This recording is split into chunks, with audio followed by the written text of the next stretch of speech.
إن الحمد لله نحمده ونستعينه ونستغفره ونعوذ بالله من شرور أنفسنا ومن سيئات أعمالنا من يهده الله فلا مضل له ومن يضلل فلا هادي له وأشهد أن لا إله إلا الله وحده لا شريك له وأشهد أن محمدا عبده ورسوله يا أيها الذين آمنوا اتقوا الله حق تقاته ولا تموتن إلا وأنتم مسلمون يا أيها الناس اتقوا ربكم الذي خلقكم من نفس واحدة وخلق منها زوجها وبث منهما رجالا كثيرا ونساء واتقوا الله الذي تساءلون به والأرحام إن الله كان عليكم رقيبا يا أيها الذين آمنوا اتقوا الله وقولوا قولا سديدا يصلح لكم أعمالكم ويغفر لكم ذنوبكم ومن يطع الله ورسوله فقد فاز فوزا عظيما أما بعد فإن أصدق الحديث كتاب الله وأحسن الهدي هدي محمد صلى الله عليه وسلم وشر الأمور محدثاتها وكل محدثة بدعة وكل بدعة ضلالة وكل ضلالة في النار۔ محترم و مکرم حاضرین مجلس، عزیز دوستو اور پردہ نشین ماں و بہنوں، جیسے کہ اعلان اس سے پہلے کیا جا چکا ہے، آج کا ہمارا یہ درس ایک انتہائی اہم موضوع پر ہے، احادیث منتخبہ من کتاب الفتن من صحیح الامام البخاری رحمہ اللہ، یعنی صحیح بخاری سے کتاب الفتن کی چند منتخب احادیث کے اوپر آج کا ہمارا یہ درس ہے۔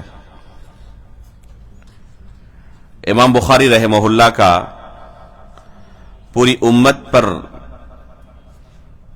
بہت بڑا احسان ہے کہ انہوں نے اپنی صحیح کے اندر کتاب الفتن کے نام سے ایک انتہائی اہم کتاب درج کی ہے، اور اس کتاب میں نبی صلی اللہ علیہ وسلم سے انتہائی نظیف اور صحیح اسانید سے 21 احادیث کو جو غیر مکرر ہیں ذکر کیا ہے۔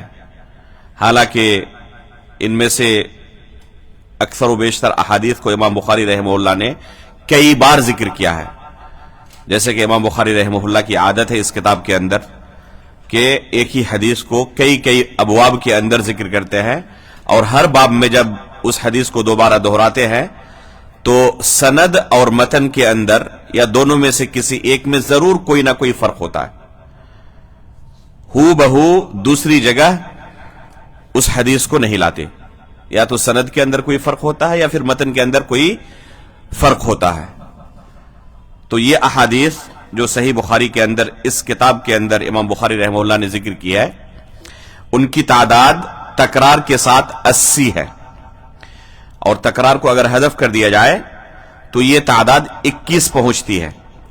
ان میں سے انشاءاللہ آج کے درس میں 5-7 احادیث کا ہم نے انتخاب کیا ہے، جن کی ہم انشاءاللہ اس وقت میں شرح کریں گے۔ فتن سے مراد کیا ہے پہلے ہمیں جاننے کی ضرورت ہے، تاکہ اس باب کو سمجھنے میں ہمیں آسانی ہو۔ فتن یہ فتنہ کی جمع ہے۔ فتنہ عربی زبان میں کہتے ہیں، جیسے لوہار کیا کرتا ہے، بھٹی میں لوہے کو ڈالتا ہے، آگ سے اسے تپاتا ہے۔ مقصد کیا ہوتا ہے؟ تاکہ جو خالص لوہا ہے، اسی طرح سونار سونے کو آگ کے اندر تپاتا ہے، مقصد کیا ہوتا ہے؟ جو خالص سونا ہے وہ باقی رہ جائے اور اس میں جو زنگ لگے ہوئے ہیں وہ الگ ہو جائے، تو اس کو عربی میں فتنہ کہتے ہیں۔ کہ جو زنگ آلود چیزیں ہیں وہ الگ ہو جائے اور خالص چیز الگ ہو جائے. اس معنی کو عربی زبان میں اگر بیان کرنا ہو تو اہل عرب اس کے لیے کون سا لفظ استعمال کرتے ہیں؟ فتنہ کا لفظ استعمال کرتے ہیں. اور آپ یہی پائیں گے آج تک کہ جتنے فتنے ظاہر ہوئے ان فتنوں میں اہل حق کی اہل باطل سے تمیز ہو جاتی ہے. بہت سارے لوگ ایسے ہوتے ہیں جو اہل حق کے درمیان چھپے ہوئے ہوتے ہیں آستین کے سانپ بن کر. اصل ان کا دل اہل باطل کے ساتھ ہوتا ہے لیکن اپنے چہرے پر نقاب ڈال کے وہ اہل حق کے درمیان چھپے ہوئے ہوتے ہیں. اس طرح کے فتنوں کے موقع پر یہ لوگ بے نقاب ہو جاتے ہیں. تو حقیقت میں یہ فتنہ کا جو لفظ ہے بڑا اہم لفظ ہے. یہ ہمیشہ زنگ آلود چیزوں کو الگ کر دیتے ہیں اور خالص جو مال ہوتا ہے وہ خالص مال باقی رہ جاتا ہے, چاہے سونے میں ہو, چاہے لوہا میں ہو, چاہے کسی دوسری چیز میں ہو, یا انسانوں کے اندر ہو, یا حق اور باطل کے معرکے میں ہو. اللہ کے رسول صلی اللہ علیہ وسلم جب صحابہ اکرام کو یہ دین اسلام سکھا رہے تھے, دین کی تعلیم دے رہے تھے, اس وقت تک کسی طرح کا کوئی فتنہ ظاہر نہیں ہوا تھا. سب کے سب ایک دین پر, ایک ایمان اور عقیدے پر, ایک منہج پر قائم تھے, جس کے بارے میں رسول اللہ صلی اللہ علیہ وسلم نے کیا فرمایا ہے؟ ترکتکم علی البیضاء لیلھا کنہارھا, کہ میں تمہیں ایک واضح روشن شاہراہ پر چھوڑ کر جا رہا ہوں. اتنا واضح دین تمہیں سکھا کر جا رہا ہوں کہ اس میں کسی طرح کی کوئی گنجلک چیز نہیں ہے, کوئی کجی نہیں ہے, کوئی ٹیڑھا پن نہیں ہے, بالکل صراط مستقیم ہے. یہ اگر کوئی اس دین کو فالو کرنا چاہے تو اس کے لیے کوئی پریشانی نہیں ہے, ایک دم صراط مستقیم, سیدھا جنت تک پہنچانے والا. اگر کوئی اس دین پر عمل کرنا چاہے, اس دین کو قبول کرنا چاہے, تو اس کے پاس واضح اور آسان سا دین موجود ہے جو اللہ کے رسول نے اپنے صحابہ کو سکھایا تھا. لا يزغ عنها بعدی الا هالک, اللہ کے رسول صلی اللہ علیہ وسلم فرماتے ہیں کہ اس واضح اور روشن شاہراہ کو چھوڑ کر, صراط مستقیم کو چھوڑ کر اگر کوئی ادھر ادھر بھٹکنے کی کوشش کرے گا, دائیں بائیں جانے کی کوشش کرے گا, تو اس کا انجام ہلاکت ہوگا, وہ ہلاک و برباد ہو جائے گا. تو اللہ کے رسول صلی اللہ علیہ وسلم نے اس حدیث کے اندر دو چیزوں کی طرف اشارہ کیا ہے. پہلی چیز, یہ دین بالکل واضح ہے, اور دوسری چیز کہ اس دین کے اندر کچھ لوگ اس واضح راستے کو چھوڑ کر ٹیڑھے میڑھے راستے کو اختیار کرنے کی کوشش کریں گے اور ان کا انجام ہلاکت ہوگا. تو جب تک اللہ کے رسول اس دنیا میں موجود رہے یہ ٹیڑھا پن اس وقت تک نہیں آیا تھا, بالکل سب کے سب سیدھے راستے پر, صراط مستقیم پر گامزن تھے. اللہ کے رسول صلی اللہ علیہ وسلم نے اپنے صحابہ کو یہ تنبیہ کی تھی کہ بہت جلد اس امت کے اندر فتنے ظاہر ہوں گے, اور اس اصل اور ورجنل دین کو کچھ اہل بدعت, کچھ فتنہ پرور بگاڑنے کی کوشش کریں گے. اس لیے ہمیشہ اللہ کے رسول, جو خطبہ مسنونہ میں نے پڑھا آپ کے سامنے, اس کا اہتمام کیا کرتے تھے, اپنے صحابہ کو بار بار تنبیہ کیا کرتے تھے, ان کل محدثۃ بدعہ وکل بدعۃ ضلالہ وکل ضلالۃ فی النار. حالانکہ اس وقت تک کوئی بدعت ظاہر نہیں ہوئی تھی, صحابہ کے سامنے کوئی بدعت ظاہر نہیں ہوئی تھی, لیکن اس کے باوجود بار بار تنبیہ کرتے تھے کیونکہ مستقبل میں یہ صورتحال آنے والی ہے. فَإِنَّهُ مَن يَعِشْ مِنْكُمْ بَعْدِي فَسَيَرَى اخْتِلَافًا كَثِيرًا. اللہ کے رسول صلی اللہ علیہ وسلم نے فرمایا تھا کہ میرے بعد جو لوگ زندہ رہیں گے وہ شدید قسم کے اختلافات دیکھیں گے. فَعَلَيْكُمْ بِسُنَّتِي وَسُنَّتِ الْخُلَفَاءِ الرَّاشِدِينَ الْمَهْدِيِّينَ. تو ایسے موقع پر میری سنت اور خلفائے راشدین کی سنت کو تم لازم پکڑنا. اس حدیث میں اللہ کے رسول نے صاف لفظوں میں بیان کیا ہے کہ میرے بعد جو لوگ زندہ رہیں گے, فَإِنَّهُ مَن يَعِشْ مِنْكُمْ بَعْدِي, کیا انجام ہوگا؟ فَسَيَرَى اخْتِلَافًا كَثِيرًا. اللہ کے رسول کے زمانے میں ترکتکم علی البیضاء تھا، سب کے سب روشن شاہراہ پر چلنے والے تھے، کسی طرح کی کوئی کجی ظاہر نہیں ہوئی تھی. لیکن اللہ کے رسول پیشن گوئی کر رہے ہیں کہ شدید قسم کے اختلافات عنقریب ظاہر ہوں گے. تو جب اللہ کے رسول صلی اللہ علیہ وسلم نے اپنے صحابہ کو اس طرح تنبیہ کی بار بار، تو بعض صحابہ اکرام حد سے زیادہ احتیاط برتنے لگے، چوکنا رہنے لگے، الرٹ رہنے لگے. ان میں سے ایک صحابی رسول ہے حذیفہ بن یمان رضی اللہ تعالیٰ عنہ. خود اپنے بارے میں فرماتے ہیں کان الناس يسألون رسول اللہ صلی اللہ علیہ وسلم عن الخیر وکنت اسألہ عن الشر مخافت ان یدرکنی. لوگ یعنی صحابہ اکرام اللہ کے رسول سے خیر کے بارے میں پوچھا کرتے اور میں شر کے بارے میں پوچھا کرتا تھا. وجہ کیا ہے؟ مخافت ان یدرکنی، بس اس ڈر سے کہ کسی فتنے کا شکار میں نہ ہو جاؤں، اپنے دین کی حفاظت کر سکوں. علم ہوگا بندے کے پاس تو بندہ فتنوں سے اپنی حفاظت کر پائے گا، اور جس کے پاس علم ہی نہیں ہے صحیح کیا ہے غلط کیا ہے، تو کوئی شخص غلط کو بہت خوبصورتی کے ساتھ آپ کے سامنے پیش کرے گا اچھے اسلوب میں، تو فوراً آپ کو لگے گا کہ اچھی بات کر رہا ہے، اور لوگ اس کے فتنے میں گرفتار ہو جائیں گے. تو اس فتنے سے اپنی حفاظت کون کر پائے گا؟ جس کے پاس پہلے سے علم ہو کہ یہ غلط ہے یہ صحیح ہے. تو حذیفہ بن یمان رضی اللہ تعالیٰ عنہ کا احتیاط دیکھیں. ابھی تک فتنے ظاہر ہوئے نہیں ہیں، لیکن مستقبل میں چونکہ اللہ کے رسول نے بیان کیا ہے کہ ظاہر ہوں گے، تو پہلے سے تیاری کر رہے ہیں کہ کس طرح مجھے اپنے آپ کو ان فتنوں سے بچانا ہے. آج کی تاریخ میں ہماری حالت کیا ہے؟ فتنوں کے دلدل میں ہم ڈوبے ہوئے ہیں، قدم قدم پر فتنوں کا سامنا ہے. تو ہمیں کتنا احتیاط برتنا چاہیے اور اس باب میں کتنی تیاری کرنی چاہیے. ایک طرف حذیفہ بن یمان رضی اللہ تعالیٰ عنہ کی کوشش دیکھیں، ان کی حرص دیکھیں کہ ابھی تک فتنے ظاہر نہیں ہوئے تھے اور تیاری کر رہے تھے، اللہ کے رسول سے پوچھ رہے تھے بار بار تاکہ اپنی حفاظت کر سکے ان فتنوں سے. اور آج کے دور میں ہم ان فتنوں سے گرے ہوئے ہیں، اس کے باوجود بھی اگر ہم اس طرف توجہ نہ دیں تو بہت بڑی بدنصیبی اور محرومی ہوگی. اللہ کے رسول صلی اللہ علیہ وسلم کی خیر خواہی دیکھیں اپنی امت کے ساتھ کہ خصوصاً اس باب میں، فتنے کے باب میں رسول اللہ صلی اللہ علیہ وسلم نے قدم قدم پر رہنمائی کی ہے. اللہ رب العالمین کی سنت کونیہ کے تحت جو کچھ مستقبل میں ہونے والا ہے اس کی خبر دی ہے، اور کیسے علاج کرنا ہے، اپنے آپ کو بچانا ہے، اس کی بھی اللہ کے رسول نے رہنمائی کی ہے. امام بخاری رحمہ اللہ نے انہی احادیث کو اس کتاب کے اندر جمع کر دیا ہے.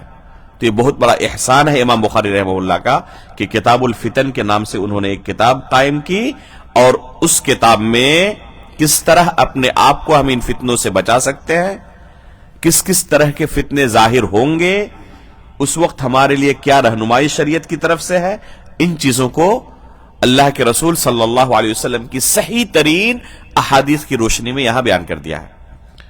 لہذا اس باب کا علم ہونا ہر مسلمان کے لیے ضروری ہے.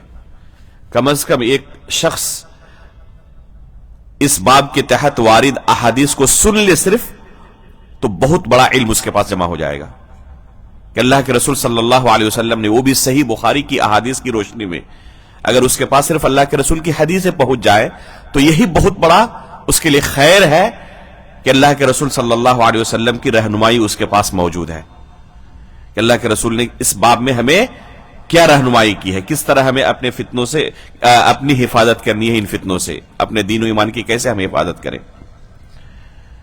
ان تمام احادیث کو جمع کرنے کے بعد علماء نے نتیجہ نکالتے ہوئے کہا ہے کہ فتنے کا لفظ جب علماء استعمال کرتے ہیں تو اس سے 3 طرح کے فتنے مراد ہوتے ہیں. اور اس باب کے تحت بھی جو احادیث امام بخاری رحمہ اللہ نے ذکر کی ہے، تینوں طرح کی احادیث اس باب میں اور اس کتاب میں ذکر کی ہے. ایک ہے شہوت کا فتنہ. شہوت مطلب خواہشات نفس کی پیروی کرتے ہوئے انسان جن گناہوں کا ارتکاب کر ڈالتا ہے. ایک مسلمان جس کے دل میں ایمان ہے، اس ایمان کے اندر کمی اور بیشی ہوتی رہتی ہے. یہی اہل سنت والجماعت کا عقیدہ ہے، الایمان یزید و ینقص. ایمان کے اندر کمی اور زیادتی ہوتی ہے. بسا اوقات ایک انسان شیطان کے چکر میں پڑ کر بہت ساری گناہوں کا ارتکاب کر لیتا ہے، اور پھر جب ایمان کے اندر اضافہ ہوتا ہے تو اپنے انہی گناہوں کو لے کر اللہ تعالیٰ کے سامنے روتا ہے، گڑ گڑاتا ہے، توبہ کرتا ہے. تو اس کے ایمان کی کیفیت کے اندر تبدیلی ہوتی رہتی ہے. کبھی کبھی شیطان سے وہ کیا ہوتا ہے، مغلوب ہو جاتا ہے، نفس امارہ سے مغلوب ہو جاتا ہے اور گناہ کر ڈالتا ہے. تو یہ ایک طرح کا فتنہ ہے، انسان کے ایمان کے لیے خطرہ ہے بہت بڑا. جب بھی ایک انسان گناہ کرتا ہے تو اس کے دل کے اوپر ایک دھبا پڑ جاتا ہے. پہلی بار جب وہ گناہ کی طرف قدم بڑھاتا ہے تو اسے ایسا محسوس ہوتا ہے، چھوٹا سے چھوٹا گناہ ہی کیوں نہ ہو، پہلی بار جب اس گناہ کی طرف قدم بڑھاتا ہے اسے ایسا لگتا ہے جیسے کسی پہاڑ کے نیچے بیٹھا ہوا ہوں اور یہ پہاڑ میرے اوپر گر پڑے گا اور میں تباہ و برباد ہو جاؤں گا. اس کے دل میں اس گناہ کو لے کر اس طرح کا احساس ہوتا ہے، ڈر رہا ہوتا ہے وہ. لیکن جب قدم بڑھا دیا، اس گناہ کو انجام دے دیا، دوسری بار آسان ہو جاتا ہے، تیسری بار اور آسان ہو جاتا ہے، یہاں تک کہ شروع میں گناہ صغیرہ کو کرتے ہوئے اس کی وہ کیفیت تھی، بعد میں جب عادت لگ جاتی ہے تو گناہ کبیرہ کا بھی ارتکاب کرتے ہوئے اسے ایسا محسوس ہوتا ہے جیسے ناک میں کوئی مکھی بیٹھی ہوئی ہے اور اسے صرف اس نے بھگا دیا. قتل، غارت گری، زنا، چوری، ڈکیتی، شراب نوشی، اس طرح کے بڑے بڑے گناہوں کو انجام دیتے ہوئے بھی انسان کے دل کے اندر کچھ لرزہ طاری نہیں ہوتا، کیونکہ اب دل کیا ہو چکا ہے، مردہ ہو چکا ہے. کالا دھبا پڑتے پڑتے پڑتے پڑتے وہ پورا سیاہ ہو چکا ہے اور دل کے اندر کوئی حرکت باقی نہیں رہ گئی ہے. تو اگر یہ کیفیت کسی انسان کی ہو جائے تو وہ دین و ایمان سے بہت دور چلا جاتا ہے. تو یہ بہت بڑا فتنہ ہے. شہوت، خواہشات نفس کا ایک انسان غلام بن جائے تو یہ بہت بڑا فتنہ ہے. دوسرا فتنہ ہے، دوسری قسم ہے فتنے کی، وہ ہے شبہات کے فتنے، اور یہ اس سے بڑا خطرناک فتنہ ہے. پہلی قسم سے بھی بڑا یہ خطرناک ہے. وجہ کیا ہے؟ پہلی قسم کے اندر انسان گرچہ غرق ہو جائے، ڈوب جائے، ایک دم عادت اس کی پڑ چکی ہے گناہ کرنے کی، روزانہ چوری کرتا ہے، ڈکیتی کرتا ہے، پھر بھی اس کے دل میں یہ کھٹکتے رہتا ہے کہ میں غلط کر رہا ہوں. اگر ایمان موجود ہے، کلمہ لا الہ الا اللہ کا اقرار کیا ہوا ہے، اس کا ایمان ہے کہ اللہ تعالیٰ کے پاس مجھے پہنچنا ہوگا اور جنت و جہنم کا سامنا کرنا ہوگا، اپنے اعمال کا حساب دینا ہوگا، تو گرچہ وہ گناہ کی عادت لگ چکی ہے، گناہ کے اندر غرق ہو چکا ہے، پھر بھی اس کے دل کے اندر ہمیشہ یہ کھٹکتے رہتا ہے کہ اچھا کام نہیں کر رہا ہوں. تو کسی بھی وقت وہ ہو سکتا ہے کہ اپنی گناہوں سے توبہ کر کے راہ راست کی طرف آ جائے. اور اللہ رب العالمین کا فضل کتنا واسع ہے کہ ایک انسان چاہے پوری زندگی گناہوں کے اندر غرق رہے، اگر اسے احساس ہو گیا، ندامت ہوئی اور اللہ رب العالمین سے صدق دل سے توبہ کرے تو اللہ رب العالمین اس کے گناہ کے حجم کو نہیں دیکھتا، اسے ایسے ہی معاف کر دیتا ہے جیسے آج ہی اس کی پیدائش ہوئی ہے. جیسے کوئی نیا بچہ دنیا میں جنم لیتا ہے تو اس کی فائل کیا ہوتی ہے، بالکل سفید کاغذ کی طرح، کورے کاغذ کی طرح، اسی طرح توبہ کرنے والا ہو جاتا ہے. اب نئی زندگی کی شروعات کر سکتا ہے، وہ گویا کہ آج ہی دنیا میں آیا ہے وہ. تو یہ اللہ رب العالمین کا رحم و کرم ہے. ان اللہ یغفر الذنوب جميعا، تمام گناہوں کو اللہ تعالی معاف کر دیتا ہے. تو پہلی قسم کا جو فتنہ ہے اس کا تدارک کسی بھی وقت ہو سکتا ہے، لیکن جو دوسری قسم کا فتنہ ہے شبہات کے فتنے، تو یہ انتہائی خطرناک ہے. ایک بار اگر ایک انسان اس فتنے کا شکار ہو گیا تو اس کی دنیا و آخرت تباہ و برباد ہو جاتی ہے. وہ اسے دین سمجھنے لگتا ہے اور عبادت کے طور پر اس گناہ کو انجام دیتا ہے. جیسے جب اس امت میں سب سے پہلے فتنوں کا ظہور ہوا خوارج کی شکل میں، تو عثمان غنی رضی اللہ تعالیٰ عنہ کو اور پھر ان کے بعد دوسرے صحابہ اکرام کو، علی رضی اللہ تعالیٰ عنہ کو، ان کے خلاف تلوار اٹھانا، بغاوت کرنا اور ان کے خون سے اپنے ہاتھوں کو رنگنا، یہ خوارج کیا سمجھ رہے تھے؟ عبادت سمجھ رہے تھے کہ ان کو قتل کر کے اللہ کی قربت ہم حاصل کر رہے ہیں. غور کریں کہ ایک انسان اس طرح کا قبیح عمل انجام دیتے وقت دل میں کیا کیفیت پیدا کر رہا ہے؟ اللہ کا تقرب حاصل کر رہا ہوں. عبد الرحمن بن ملجم جس نے علی رضی اللہ تعالیٰ عنہ کو قتل کیا تھا، بعض روایتوں کے اندر آتا ہے، حالانکہ ان روایتوں پر کلام بھی ہے، بعض روایتوں کے اندر آتا ہے کہ جب اسے قصاصاً قتل کیا جانے لگا تو اس کے جسم کے اعضاء کو کاٹا جا رہا ہے، قتل کیا جا رہا ہے اسے، اور کہہ رہا ہے کہ میری زبان کو بس قتل نہ کرو، مت کاٹو، کیونکہ ذکر و اذکار کرنے کا مجھے موقع مل جائے. وہ ذکر و اذکار میں مشغول ہے. وہ یہ سمجھ رہا ہے کہ یہ کام کر کے علی رضی اللہ تعالیٰ عنہ کو نعوذ باللہ قتل کر کے میں نے بہت ہی بڑا نیک کام انجام دیا.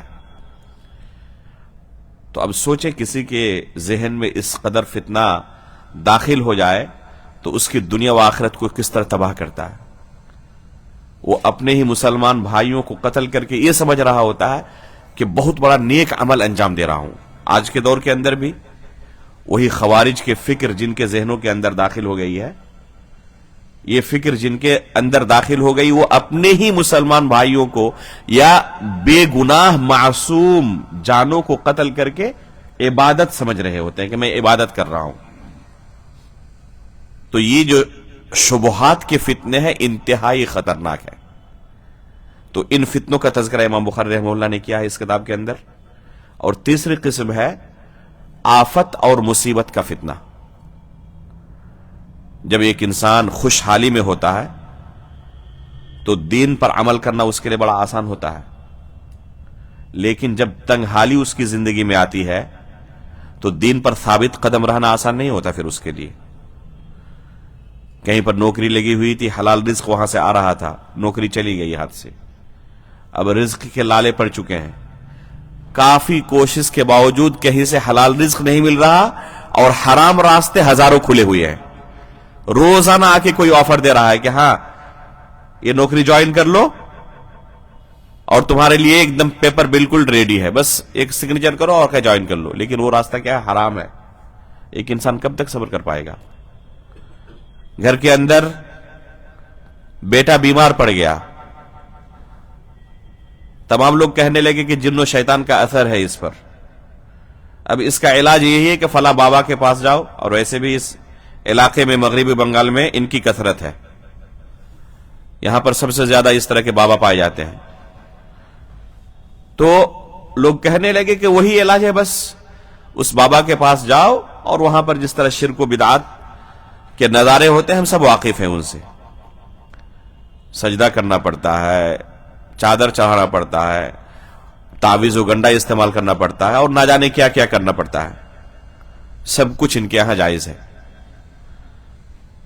اب یہ بندہ جس نے کبھی اس طرف توجہ بھی نہیں دی تھی، شرک و بدعات سے اپنے ایمان کی اب تک حفاظت کی ہوئی تھی، وہ پہلی پہل کیا کرتا ہے؟ بالکل انکار کر دیتا ہے. کسی بھی صورت میں یہ بدعتی طریقہ اور شرکیہ طریقہ اختیار نہیں کر سکتا. چنانچہ سنت کے مطابق علاج کرنے کی کوشش کرتا ہے، لیکن اسے شفا نہیں ملتی. سال گزر گیا، بچے کی وفات ہو گئی، علاج نہیں کیا اس بدعتی طریقے سے. دوسرا بیٹا بھی اسی طرح مرض میں مبتلا ہو گیا، اس کی بھی سنت کے مطابق کافی علاج کی کوشش کی، لیکن شفا نہیں مل رہی ہے. اور روزانہ رشتہ داروں کی طرف سے، دوست و احباب کی طرف سے اسے یہ مشورہ دیا جا رہا ہے، ایک بیٹے کو کھوئے ہو، یہ بھی کھونے والا ہے، یہ بھی دنیا سے جانے والا ہے، اگر چاہتے ہو کہ بچ جائے تو فلاں کے پاس چلے جاؤ، ابھی بھی وقت ہے تمہارے پاس. کب تک صبر کر پائے گا؟ بہت مشکل ہو جاتا ہے. یہ آفت اور مصیبت کے فتنوں سے لڑنا،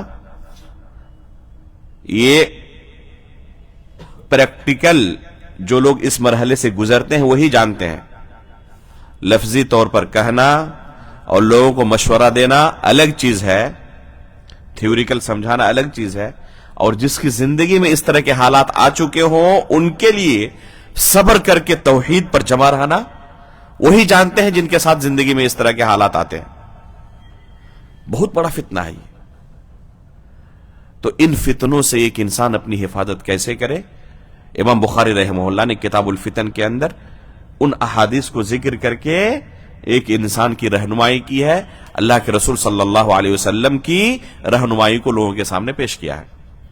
سب سے پہلی کتاب جو پہلا باب جو ہم نے انتخاب کیا ہے آپ کے اس درس کے لیے، باب ما جاء فی قول اللہ تعالی واتقوا فتنة لا تصيبن الذين ظلموا منكم خاصة وما كان النبي صلی اللہ علیہ وسلم يحذر من الفتن.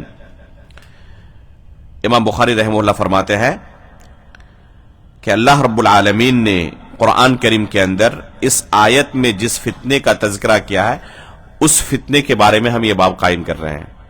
اللہ تعالیٰ نے کیا کہا ہے اس آیت کے اندر؟ وَاتَّقُوا فِتْنَةً لَا تُصِيبَنَّ الَّذِينَ ظَلَمُوا مِنْكُمْ خَاصَّةً. اس فتنے سے بچو جو تم میں سے صرف ظالمین کو اپنی گرفت میں نہیں لے گا بلکہ تمام کے تمام لوگ اس کی زد میں آ جائیں گے. اس سے کون سا فتنہ مراد ہے؟ اس سے مراد اللہ رب العالمین کی طرف سے عذاب ہے. اور اللہ رب العالمین کی طرف سے عذاب کب آتا ہے لوگوں کے اوپر؟ جب کوئی معصیت، جب کوئی گناہ سماج اور معاشرے کے اندر بالکل عام ہو جائے اور اس سے روکنے والا کوئی نہ ہو. اس کی مثال ایسے ہے جیسے کشتی کے اندر پہلے منزلے پر کچھ لوگ رہتے ہوں اور نچلے منزلے پر کچھ لوگ رہتے ہوں. پہلے منزلے والوں کو پانی آسانی کے ساتھ مل جاتا ہے اور نیچے منزل میں جو لوگ رہتے ہیں ان کو پانی کے لیے بار بار اوپر جانا پڑتا ہے، حالانکہ سب سے زیادہ قریب پانی کے یہی ہے. اب اوپر والے ان کو طعن و تشنیع کرنے لگے کہ آپ ہمیں بہت زیادہ تھکاتے ہیں، پریشان کرتے ہیں. تو انہوں نے کیا کیا؟ یہ چاہتے ہیں کہ اب ہم اس کشتی کے اندر سوراخ کر کے ڈائریکٹ دریا سے پانی لے لیں. اگر یہ کام کر دیے لوگ تو انجام کیا ہوگا؟ یہ کشتی آہستہ آہستہ ڈوب جائے گی اور جتنے لوگ اس میں سوار ہیں سب کے سب مر جائیں گے. تو اسی طریقے سے سماج اور معاشرے کے اندر اگر کوئی برائی عام ہو جائے اور کوئی بندہ ایسا نہ ہو جو اس برائی سے لوگوں کو روکے، امر بالمعروف اور نہی عن المنکر کا فریضہ انجام دے، تو اللہ رب العالمین کی طرف سے ایسے معاشرے پر، ایسی قوم پر عذاب نازل ہو جاتا ہے. اسی عذاب کے بارے میں اللہ رب العالمین نے لوگوں کو تنبیہ کی ہے کہ جب یہ عذاب لوگوں پر آئیں گے تو صرف اس عذاب کے اندر جو ظالم ہے، جو گنہگار ہے وہی نہیں پسیں گے، بلکہ جو لوگ نیک تھے، اپنے آپ کو ان گناہوں سے دور کیے ہوئے تھے لیکن لوگوں کو روک نہیں رہے تھے، لوگوں کو روک نہیں رہے تھے. مثال کے طور پر شراب اور یہ نشہ آور چیزیں ہیں. کچھ لوگ ہوں گے 5-10% لوگ سماج اور معاشرے کے اندر جو ان برائیوں سے دور ہیں، لیکن ان کے گھروں میں، دوست و احباب کے اندر، رشتہ داروں کے اندر یہ برائی عام ہو چکی ہے. اپنی آنکھوں سے دیکھتے ہیں انہیں شراب اور نشہ کرتے ہوئے، اس کے باوجود روکتے نہیں ہیں، انہیں نصیحت نہیں کرتے. تو اگر اللہ رب العالمین کی طرف سے عذاب آئے، طوفان آ جائے، زلزلہ آ جائے، سیلاب آ جائے تو کیا اس عذاب کے زد میں صرف جو ظالم تھے وہی پسیں گے، یا جو نیک تھے وہ بھی اس عذاب کے زد میں آ جائیں گے؟ سب کے سب آ جائیں گے۔ تو اسی طرح کے عذاب سے اللہ رب العالمین نے بچنے کا حکم دیا ہے۔ وَاتَّقُوا فِتْنَةً، تو کیسے بچیں گے؟ اس طرح کے گناہوں سے اپنے سماج اور معاشرے کو پاک کر کے، کہ اس طرح کے گناہوں سے اپنے سماج اور معاشرے کو پاک کرنا ہے، اور اس کے پاک کرنے کا طریقہ یہ ہے کہ لوگوں کے درمیان امر بالمعروف و نہی عن المنکر کا فریضہ انجام دیا جائے، اور اس طرح کے معاملے میں ہر شخص اپنے ماتحت لوگوں کا مسئول ہے۔ الا کلکم راع وکلکم مسئول عن رعیتہ۔ یہ صرف علماء اکرام کا کام نہیں ہے کہ وہی منبر و محراب سے لوگوں کو اس بارے میں نصیحت کریں گے، بلکہ ہر شخص جس کے گھر میں اس طرح کی برائی پنپ رہی ہے، جیسے زنا ہے، بعض احباب کہہ رہے تھے ابھی کہ ابھی جو اس علاقے کی حالت ہے، آپ کو ڈھونڈنا پڑے گا پورے گاؤں کے اندر کوئی گھر جس گھر میں زنا کا کوئی واقعہ نہ ہوا ہو۔ اب غور کریں کہ کس معاشرے میں ہم ابھی جی رہے ہیں۔ ابھی آئے گی حدیث کہ قیامت کی نشانیوں میں سے ہے کہ زنا عام ہو جائے گا۔ کہہ رہے ہیں کہ تقریباً آج اگر آپ دیکھیں پورے گاؤں کے اندر تو شاید ایک گھر بھی آپ کو ایسا نہ ملے جس گھر میں زنا کا کوئی واقعہ نہیں ہوا۔ کوئی متقی و پرہیزگار ہے لیکن اس کا بیٹا گرفتار ہے، اس کی بیٹی گرفتار ہے، اس کا بھائی گرفتار ہے، اس کا بھتیجا، اس کا بھتیجی، اس کی ناتی پوتی، کوئی نہ کوئی گرفتار ہے۔ ہر گھر کے اندر یہ برائی داخل ہو چکی ہے۔ یہ اللہ رب العالمین کا فضل و کرم ہے، پھر بھی اللہ رب العالمین نے ابھی ہمیں مہلت دی ہوئی ہے۔ پرانے زمانے میں جن قوموں پر اللہ رب العالمین کی طرف سے عذاب نازل ہوا اور پورے کے پورے قوم کو اللہ رب العالمین نے تباہ و برباد کر ڈالا تھا، وہ جرائم اور وہ گناہ آج کے معاشرے میں اس سے کہیں زیادہ سخت صورتوں میں موجود ہے، قبیح صورتوں میں موجود ہے۔ مثال کے طور پر زمانہ جاہلیت کے بارے میں ہم چرچا کرتے ہیں کہ وہ زندہ درگور کر دیتے تھے اپنی بیٹیوں کو۔ کتنے واقعات ہوئے ہوں گے اس زمانے میں؟ بہت زیادہ نہیں۔ اگر ہر کوئی اپنی بیٹی کو اس طرح زندہ دفن کر دیتا تو لوگوں کو شادی کرنے کے لیے موقع ہی نہیں ملتا کسی سے، خواتین ہوتی ہی نہیں۔ یہ ہر گھر کا معاملہ نہیں تھا، ہر کوئی اس طرح نہیں کرتا تھا، لیکن کچھ لوگ تھے جو اس طرح کا کام کرتے تھے۔ آج کے دور کا اس زمانے کے ساتھ آپ موازنہ کریں کہ زنا کے عام ہونے کی وجہ سے روزانہ کتنے معصوم جانوں کو قتل کیا جا رہا ہے ماں کے پیٹ کے اندر۔ ماں کے پیٹ کے اندر کتنے معصوم جانوں کو، تو صرف خواتین کو، بچیوں کو نہ قتل کرتے تھے، اور آج بلا استثناء بچہ ہو یا بچی ہو وہ زنا سے پیدا ہوا ہے، سماج اور معاشرے کے اندر اس کو ہم لا نہیں سکتے، تو کیا کرو؟ ماں کے پیٹ کے اندر ہی اسے قتل کر ڈالو، ابارشن کر دو۔ اس زمانے میں یہ تصور نہیں تھا کہ اس طرح ہو سکتا ہے، اور آج کل شریف اور سماج کے معزز افراد یہ کام کرتے ہیں۔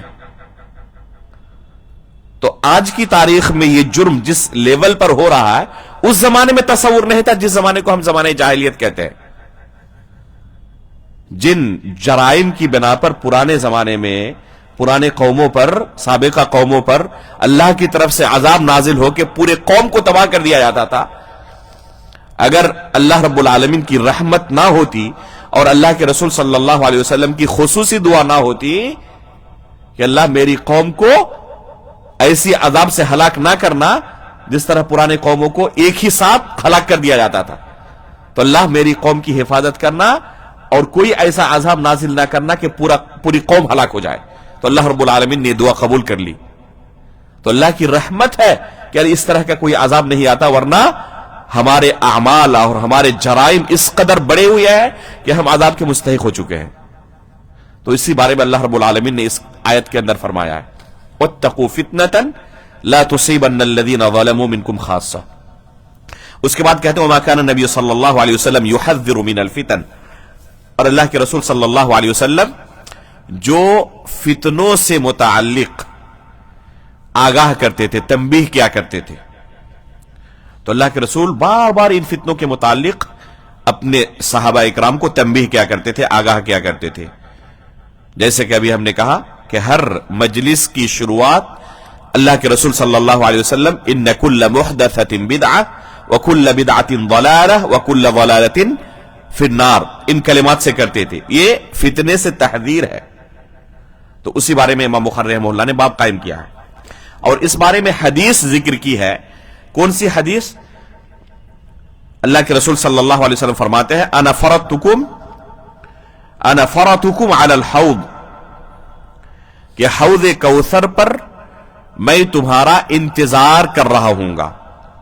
فرط کا لفظ کہتے ہیں عربی زبان میں پہلے سے کسی جگہ پر موجود رہ کر باقی لوگوں کا انتظار کرنا.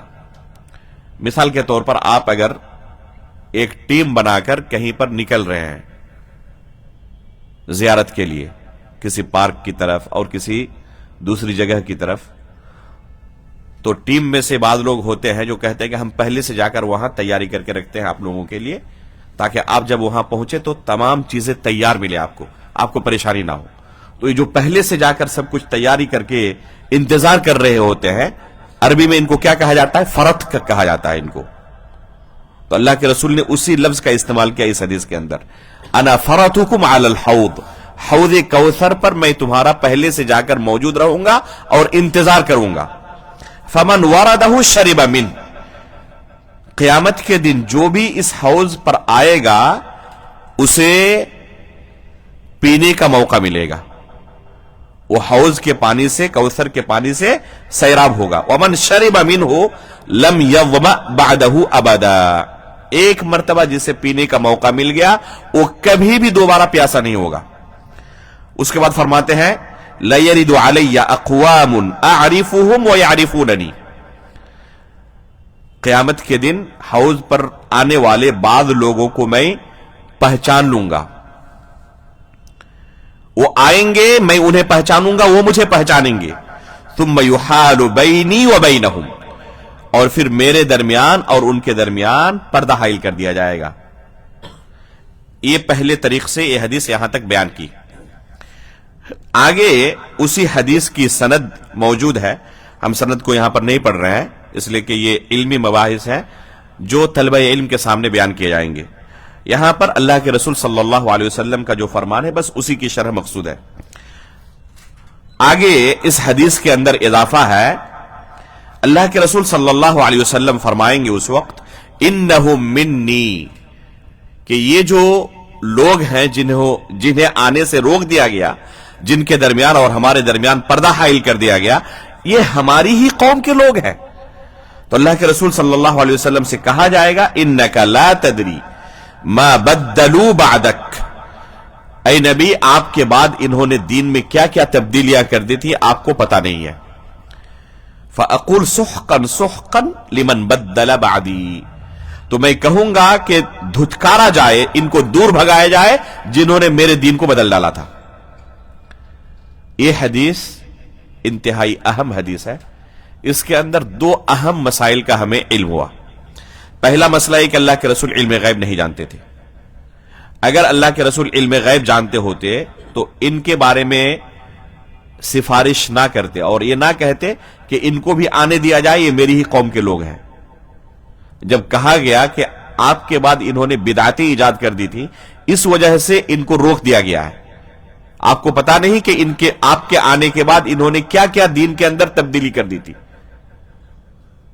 تو اس دین کے اندر تبدیلی کچھ لوگ کریں گے پتا چلا، اور ان کا انجام کیا ہوگا؟ ان کو حوض کوثر سے محروم کر دیا جائے گا. یہ دوسرا مسئلہ علم ہوا ہمیں. دوسرے مسئلے کا علم ہوا کہ ان کو حوض کوثر سے محروم کر دیا جائے گا. تو بدعت کا یہ انجام ہے، بدعت کی یہ سزا ہے کہ بدعتی کو حوض کوثر سے محروم کر دیا جائے گا. جس دن لوگ نفسی نفسی کے عالم میں ہوں گے، ایک ایک قطرے پانی کے لیے ترس رہے ہوں گے، حوض کوثر جس کو پینے کے بعد انسان دوبارہ پیاسا ہی نہیں ہوگا، اس عظیم نعمت سے یہ لوگ محروم رہیں گے جنہوں نے اللہ کے رسول کے دین کو بدل ڈالا تھا. تو یہ دوسرا مسئلہ ہے. پہلا مسئلہ کیا ہم نے کہا کہ اللہ کے رسول علم غیب نہیں جانتے تھے. اگر علم غیب اللہ کے رسول جانتے ہوتے تو جو بعد میں اللہ کے رسول نے ان پر بد دعا کی اور کہا سحقن سحقن، ان کو دھتکارا جائے، تو پہلے ان کے بارے میں سفارش کرتے؟ یہ ممکن نہیں ہے. اسی جگہ پر پہلے سفارش اور بعد میں بد دعا. جیسے علم ہوا بتایا گیا فوراً بد دعا کی ان کے لیے، تو شروع میں ہی بد دعا کرتے اگر علم غیب ہوتا تو یہ حدیث اس بات کی دلیل ہے کہ اللہ کے رسول علم غیب نہیں جانتے. بعض لوگ اسی حدیث سے علم غیب کا استدلال کرتے ہیں، کہتے ہیں کہ یہ تو قیامت کے دن آنے والا ہے نا، اللہ کے رسول نے دنیا میں بتا دیا تو یہ تو غیب ہے. اور حقیقت میں دیکھا جائے تو بات صحیح ہے، یہ قیامت کے دن پیش ہونے والا ہے اور اللہ کے رسول دنیا میں بتا رہے ہیں، تو یہ غیب کی خبر نہیں ہوئی. تو اسی حدیث سے بعض لوگ کہتے ہیں کہ اللہ کے رسول علم غیب جانتے تھے. پھر کیا جواب ہوگا؟ کیا حقیقت میں اللہ کے رسول علم غیب جانتے تھے؟ حقیقت میں یہ حدیث انتہائی اہم ہے علم غیب کا مسئلہ سمجھنے کے لیے. اللہ کے رسول کے متعلق ہمارا کیا عقیدہ ہونا چاہیے؟ علم غیب جانتے تھے نہیں جانتے تھے؟ ہمارا یہ عقیدہ ہونا چاہیے کہ صرف علم غیب اللہ رب العالمین جانتا ہے. البتہ اللہ رب العالمین اپنے رسولوں کو وحی کے ذریعے غیب کی بعض چیزوں کی خبر دیتے ہیں، اور اللہ کے رسول وحی کی بنیاد پر بہت ساری چیزوں کی اپنی امت کو خبر دی ہے جو مستقبل میں پیش ہونے والے ہیں، جن میں سے یہ چیز ہے. تو جو کچھ اللہ کے رسول کو وحی کے ذریعے خبر دی گئی اللہ کے رسول نے اتنا بیان کر دیا، اور جو وحی کے ذریعے خبر نہیں دی گئی ہے اس کے بارے میں بیان نہیں کر سکے. تو اللہ کے رسول غیب کے متعلق صرف اتنی ہی خبر دے سکتے ہیں جتنی وحی کے ذریعے آپ کو خبر دی گئی ہے. اس لیے پتا چلا کہ غیب کا علم صرف اور صرف اللہ رب العالمین کے پاس ہے. وَعِندَهُ مَفَاتِحُ الْغَيْبِ لَا يَعْلَمُهَا إِلَّا هُ، جیسے کہ اللہ تعالیٰ نے فرمایا ہے. اس کے بعد اگلا باب جو ہمارے سامنے ہے، باب قول النبی صلی اللہ علیہ وسلم سَتَرَوْنَ بَعْدِي أُمُورًا تُنْكِرُونَهَا. یہ امام بخاری رحمہ اللہ نے باب قائم کیا ہے، اور یہ باب اللہ کے رسول صلی اللہ علیہ وسلم کی حدیث کا ایک ٹکڑا ہے. جو امام بخاری نے باب قائم کیا ہے، یہ کلمہ در حقیقت رسول اللہ صلی اللہ علیہ وسلم کی حدیث کا ایک ٹکڑا ہے جسے امام بخاری نے باب کے طور پر قائم کیا ہے. کیا ہے یہ ٹکڑا؟ اللہ کے رسول صلی اللہ علیہ وسلم فرماتے ہیں سَتَرَوْنَ بَعْدِي أُمُورًا تُنْكِرُونَهَا، میرے بعد تم لوگ بہت سارے ایسے امور دیکھو گے، بہت سارے ایسے معاملات دیکھو گے جن کو تم ناپسند کرو گے، منکر شمار کرو گے، معروف نہیں کہو گے، کہو گے کہ یہ منکر ہو رہا ہے. اس میں کس طرح کے امور کی بات کی گئی ہے؟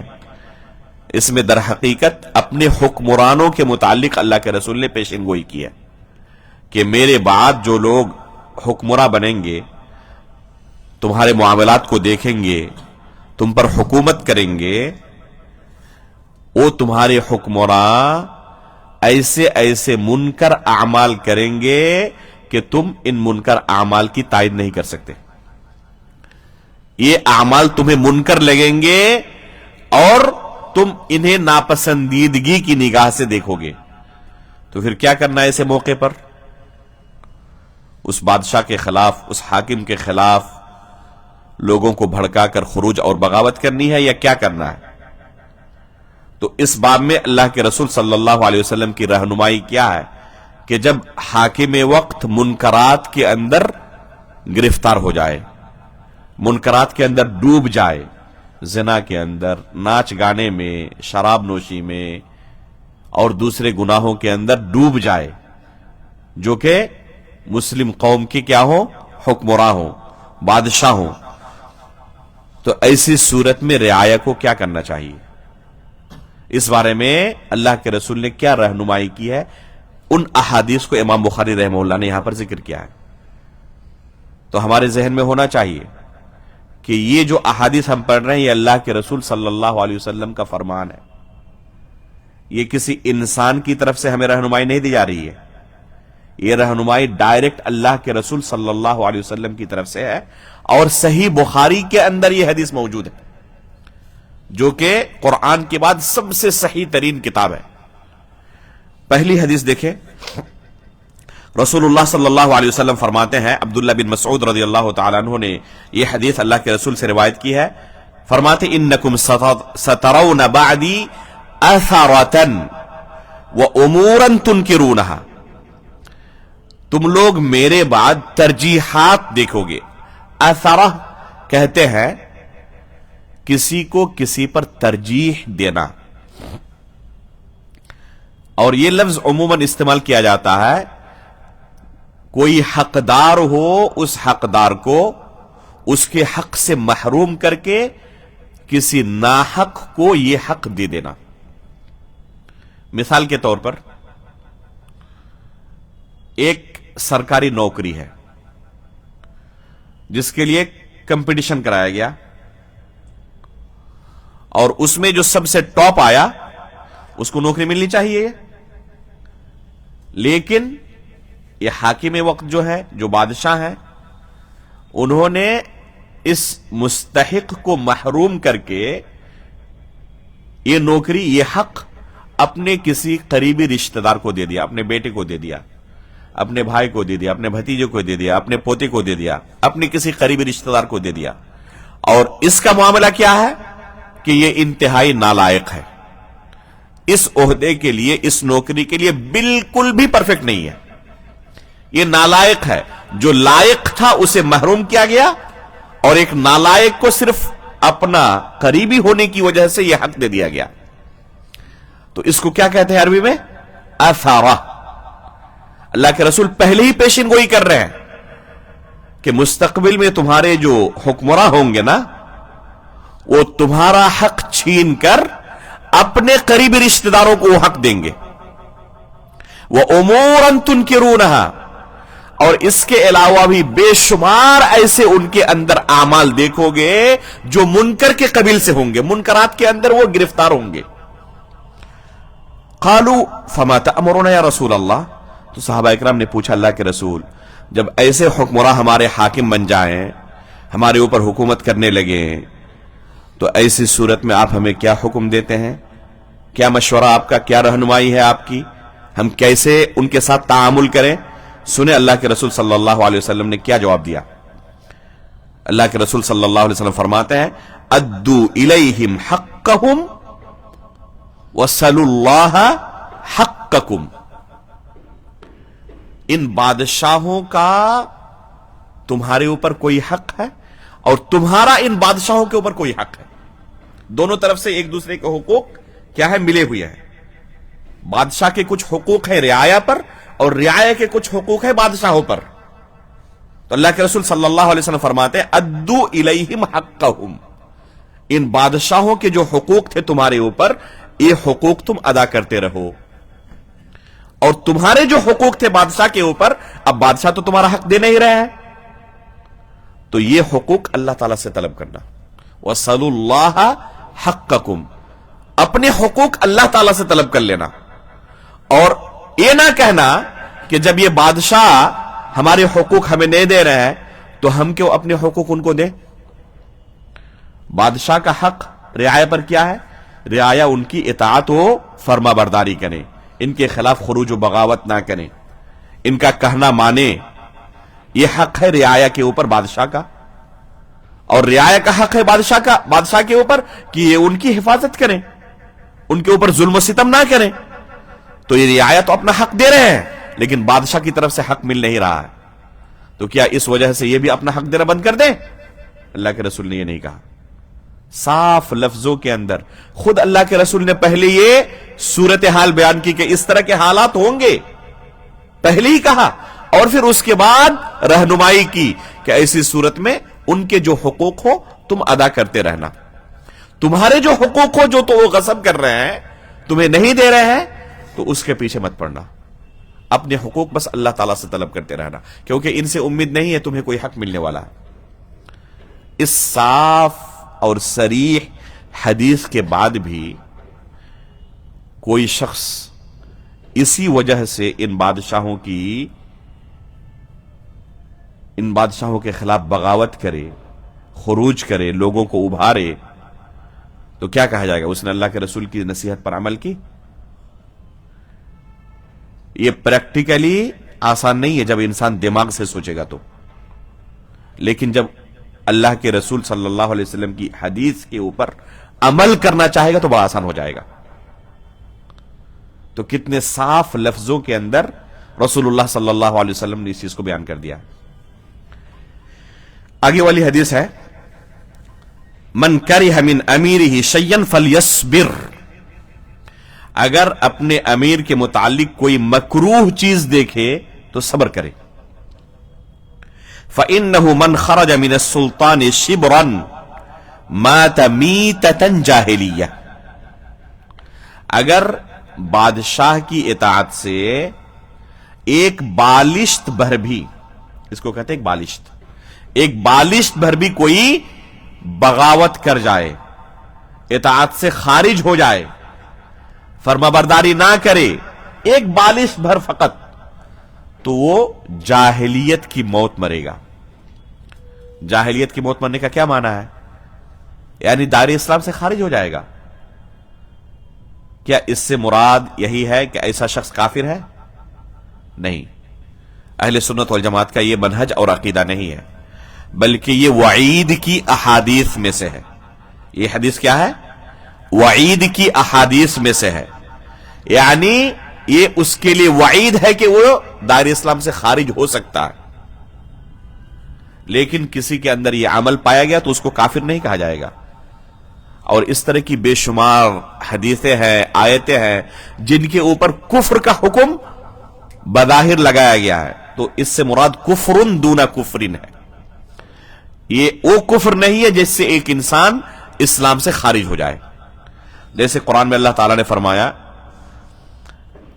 الذین یأکلون اموال الیتامی ظلما انما یأکلون فی بطونہم نارا وسیصلون سعیرا، سورۃ النساء کے شروع میں، کہ جو یتیموں کا مال ناحق کھاتے ہیں، ظلمن کھاتے ہیں، وہ اپنے پیٹ کے اندر کیا بھر رہے ہیں؟ جہنم کی آگ بھر رہے ہیں، اور یہ قیامت کے دن جہنم رسید ہوں گے۔ تو کیا کہا جائے گا؟ اگر کوئی یتیم کا مال ہڑپ لے تو اس کے لیے جہنم جانا یقینی ہے؟ نہیں، یہ وعید ہے۔ اللہ تعالیٰ چاہے تو اسے معاف بھی کر سکتا ہے، اور چاہے تو اس کی سزا یہی ہے کہ اسے کیا کہتے ہیں جہنم میں داخل کرے۔ تو یہ وعید کی احادیث میں ہے، بہت ساری آیات کے اندر، احادیث کے اندر جہنم کی وعید سنائی گئی ہے، بہت سارے اعمال کے بارے میں کفر کا لفظ استعمال کیا گیا ہے، تو اس سے مراد کفر دون کفر ہے۔ تو یہ بھی حدیث وعید کی احادیث میں سے، یعنی اس کو کفر کی وعید سنائی گئی، گویا کہ جاہلیت کی موت مرنے کی وعید سنائی گئی۔ اسی سے پتہ چلتا ہے کہ انتہائی سخت گناہ ہے یہ، بادشاہ کی اطاعت سے خروج کر جانا، بغاوت کرنا، لوگوں کو ابھارنا بادشاہ کے خلاف۔ اس کے بعد اگلی جو حدیث ہے، یہ انتہائی مشہور حدیث ہے عبادہ بن صامت رضی اللہ تعالیٰ عنہ کی، آپ نے ہو سکتا ہے سنا بھی اس حدیث کو۔ جنادہ بن ابی امیہ یہ فرماتے ہیں کہ عبادہ بن صامت رضی اللہ تعالیٰ عنہ جب آخری زندگی میں بستر پر تھے، مریض تھے، تو ان کی عیادت کے لیے ہم گئے، اور جا کر ہی ہم نے ان کے لیے پہلے دعا کی، اصلحک اللہ، کہ اللہ رب العالمین اس مرض سے آپ کو شفا دے۔ اس کے بعد ہم نے ان سے درخواست کی، حدث بحدیث ینفعک اللہ بہ سمعتہ من النبی صلی اللہ علیہ وسلم، ہمیں کوئی ایسی حدیث سنائے جو اللہ کے رسول سے آپ نے سنی ہو، تاکہ اللہ رب العالمین اس حدیث کو سنانے کی وجہ سے آپ کو فائدہ پہنچائے۔ تو انہوں نے ہمیں ایک حدیث سنائی۔ کون ہے یہ سنانے والے؟ عبادہ بن صامت رضی اللہ تعالیٰ عنہ، انتہائی جلیل القدر صحابی رسول۔ فرماتے ہیں دعانا النبی صلی اللہ علیہ وسلم فبایعناہ، اللہ کے رسول صلی اللہ علیہ وسلم نے ہمیں بلایا اور ہم نے آپ کے ہاتھ پر بیعت کی۔ کس بات پر بیعت کی؟ فقال فیما اخذ علینا، اس بیعت میں اللہ کے رسول نے ہم سے جو معاہدہ لیا وہ کیا تھا؟ ان بایعنا علی السمع والطاعہ فی منشطنا ومکرہنا وعسرنا ویسرنا وأثرة علينا وألا ننازع الأمر أهله إلا أن تروا كفرا بواحا عندكم من الله فيه برهان. یہ حدیث عبادہ بن صامت رضی اللہ تعالیٰ عنہ کی جو صحیح بخاری کے اندر ہے، صحیح مسلم کے اندر بھی ہے، متفق علیہ حدیث ہے. علماء اس باب کے اندر اسے اصل قرار دیتے ہیں. بس یہی ایک حدیث انسان اگر سمجھ جائے حکام المسلمین کے مسئلے میں کہ ان کے ساتھ رعایا کو کیسے تعامل کرنا چاہیے تو کافی ایک حدیث، بس یہی ایک حدیث کسی ہدایت کے لیے کافی ہے. فرماتے ہیں کہ اللہ کے رسول صلی اللہ علیہ وسلم نے ہم سے بیعت لی، کس بات پر؟ علی السمع والطاعہ، کہ اپنے حاکموں کی تم اطاعت و فرما برداری کرو گے، وہ جو تمہیں حکم دیں گے خلاف ورزی نہیں کرو گے. اس بات پر اللہ کے رسول نے ہمارے ساتھ بیعت لی باضابطہ. آگے کیا کہا؟ فی منشطنا ومکرہنا وعسرنا ویسرنا، چاہے ہم خوشحالی میں ہو چاہے ہم تنگ حالی میں ہو، چاہے ہماری زندگی کے اندر خوشی آئے یا ہماری زندگی کے اندر تنگی آئے، چاہے ہم آسانی کے ساتھ زندگی گزار رہے ہو یا تکلیفوں کے اندر زندگی گزار رہے ہو، ہر حال میں چاہے ہم بادشاہ وقت سے خوش ہو چاہے ناراض ہو، دونوں صورت میں.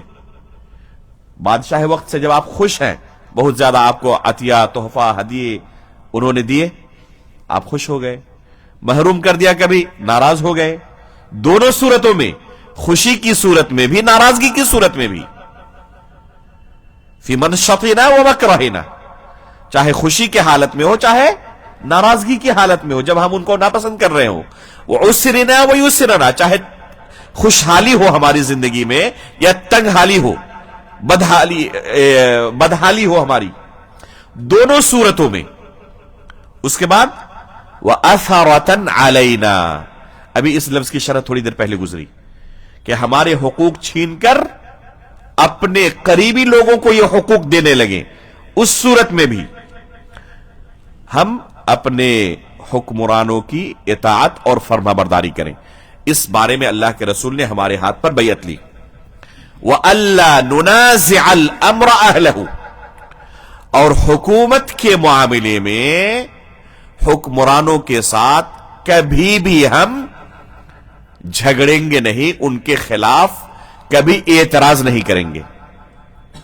وَأَلَّا نُنَازِعَ الْأَمْرَ أَهْلَهُ، انتہائی صریح لفظ ہے کہ حکومت کے جو معاملے ہیں وہ جانیں، ان سے ہمارا کوئی سروکار نہیں ہوگا، اور کبھی بھی ان بادشاہوں کے ساتھ، ان حکمرانوں کے ساتھ حکومت کے مسائل کو لے کر الجھیں گے نہیں.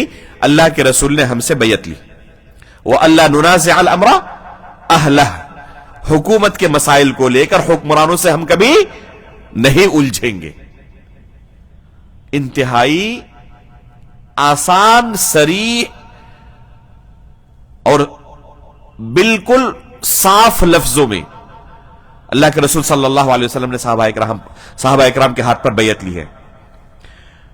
کب ان حکومت کے اہلکاروں کے خلاف ہم بغاوت کر سکتے ہیں، خروج کر سکتے ہیں، ان کے خلاف اپنی زبان کھول سکتے ہیں، لوگوں کے درمیان ان کی برائی بیان کر سکتے ہیں، وہ بھی اللہ کے رسول نے بیان کر دیا. إِلَّا أَن تَرَوْا كُفْرًا بَوَاحًا عِنْدَكُم مِّنَ اللَّهِ فِيهِ بُرْهَانٌ، بس ایک صورت ہے جب ان کی اطاعت و فرما برداری تم پر واجب نہیں رہتی. وہ صورت ہے کہ جب اپنے حاکم کو کفر بواح کے اندر مبتلا دیکھو. صرف کفر نہیں کہا بلکہ کفر بواح کہا. کیا فرق ہے دونوں میں؟ کفر بواح کہتے ہیں ایسے کفر کو جس کے بارے میں ادنا شک بھی نہ ہو کسی کے در، اس کے کافر ہونے کے بارے میں تمہارے پاس کوئی تأمل نہ ہو، کوئی شک و شبہ نہ ہو، یقین ہو جائے کہ یہ بادشاہ ہمارا کافر ہو چکا ہے. اب یہ مسلمان باقی نہیں رہا، یہ دین اسلام چھوڑ چکا ہے۔ ایسی صورت میں جب تمہارا حاکم دین اسلام چھوڑ دے اور اس کے دین اسلام سے خروج پر، دین اسلام چھوڑ دینے پر، اس کے کافر ہو جانے پر تمہارے پاس کیا ہو؟ عندکم من اللہ فیہ برہان، تمہارے پاس واضح دلیل موجود ہو کہ ہمارا حاکم مسلمان باقی نہیں رہا، وہ دین اسلام سے خارج ہو چکا ہے، کافر ہو چکا ہے۔ ایسی صورت میں ان کی اطاعت تم پر واجب نہیں رہ جاتی۔ اطاعت اب واجب نہیں ہے ایسے حاکم کی، اگر وہ دین اسلام سے خروج کر چکے ہیں، اب وہ مسلمان باقی نہیں رہے تو کیا کرنا ہے؟ ایسی صورت میں بغاوت کرنی ہے؟ نہیں، یہ مصلحت اور مفسدت کے تحت ہے۔ اگر خروج و بغاوت کرنے میں اگر وہ کافر بھی ہو جاتے ہیں، پہلے مسلمان تھے اب کافر ہو چکے، دین اسلام سے نکل چکے، تو کیا اب ان کے خلاف بغاوت کر سکتے ہیں؟ نہیں، اتنی جلدی نہیں ہے۔ اگر مصلحت اسی میں نظر آ رہی ہو کہ ان کے خلاف خروج و بغاوت کرنے میں اسلام اور مسلمانوں کا بھلا ہے، اور آسانی کے ساتھ ان کو ہٹا کر کسی شریعت کے تابع دار، شریعت کے کسی متبع اور کسی اچھے آدمی کو اس کی جگہ پر ہم بٹھا سکتے ہیں آسانی کے ساتھ، خون خرابہ نہیں ہوگا، فتنہ و فساد جنم نہیں لے گا، ٹھیک ہے پھر۔ لیکن اگر اس کوشش میں ناحق لوگوں کا خون بہے تو پھر اس کی اجازت نہیں ہوگی۔ امن و امان کو قائم کرنے کے لیے اس حاکم کے ماتحت رہنا اور امن و امان کو قائم رکھنا ضروری ہے۔ یہ ہے ہمارے لیے شریعت کی طرف سے تعلیم۔ تو اولاً اگر مسلمان حاکم ہو، حاکم وقت مسلمان ہو، تو اس کے خلاف خروج و بغاوت علی الاطلاق حرام ہے، ان کی اطاعت واجب ہے۔ جب وہ دائرہ اسلام سے خارج ہو جائے، اور خارج ہونا کوئی شک و شبہ کی بات نہ ہو، یقینی طور پر وہ دائرہ اسلام سے خارج ہو جائے اور واضح دلائل موجود ہو ان کے دائرہ اسلام سے خارج ہونے کی، تو ایسی صورت میں اطاعت واجب نہیں رہ جاتی۔ البتہ پھر بھی اس کافر اور مرتد حاکم کے خلاف خروج و بغاوت جائز ہے یا نہیں ہے، تو یہ مصلحت اور مفسدت کے تابع ہے۔ اگر فتنہ و فساد پھیلنے کا ڈر ہو تو اس حاکم کی پھر بھی اطاعت کی جائے گی، گرچہ وہ اسلام سے خارج ہو چکے ہو۔ کس وجہ سے؟ اس وجہ سے کہ ان کی اطاعت ہم پر واجب ہے؟ نہیں، اس وجہ سے نہیں۔ کس وجہ سے؟ تاکہ فتنہ و فساد نہ پھیلے، امن و امان قائم رہے۔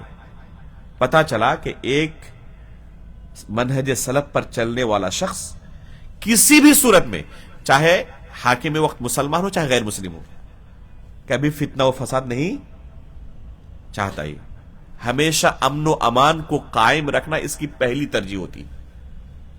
امن و امان کو قائم رکھنا اس کی پہلی ترجیح ہوتی ہے۔ کبھی وہ شر پسند نہیں ہوتا، امن پسند ہوتا ہے۔ کوئی ایسا کام نہیں کرتا جس سے سماج اور معاشرے کے اندر خوریزی ہو، فتنہ و فساد ہو، ناحق لوگوں کا خون بہے، کبھی بھی اس کے لیے وہ تیار نہیں ہوتا۔ تو یہ ہے اللہ کے رسول صلی اللہ علیہ وسلم کی طرف سے اس طرح کے حالات میں ہم مسلمانوں کے لیے تعلیم۔ اگلا باب جو اس کے بعد ہے، اللہ کے رسول صلی اللہ علیہ وسلم کی ایک حدیث کا ٹکڑا امام بخاری رحمہ اللہ نے باب کے طور پر قائم کیا ہے۔ باب کیا ہے؟ باب قول نبی صلی اللہ علیہ وسلم وَيْلٌ لِّلْعَرَبِ مِنْ شَرٍّ قَدِ اقْتَرَبَ۔ یہ حدیث آپ نے سنی ہوگی غالباً، وَيْلٌ لِّلْعَرَبِ مِنْ شَرٍّ قَدِ اقْتَرَبَ، سنی ہے یہ حدیث؟ کن سے سنی ہے؟ بس ایک منٹ آپ کو سنا دوں، یہ موبائل لائیں میرا۔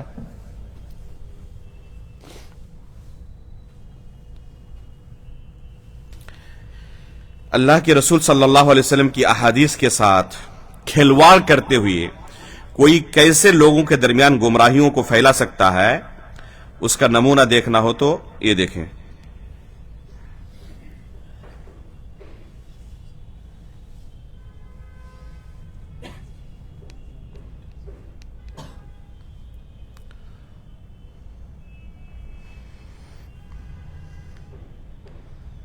میں عالم عرب کے بارے میں تو یقین سے کہہ رہا ہوں، احادیث نبویہ سے صاف ظاہر ہے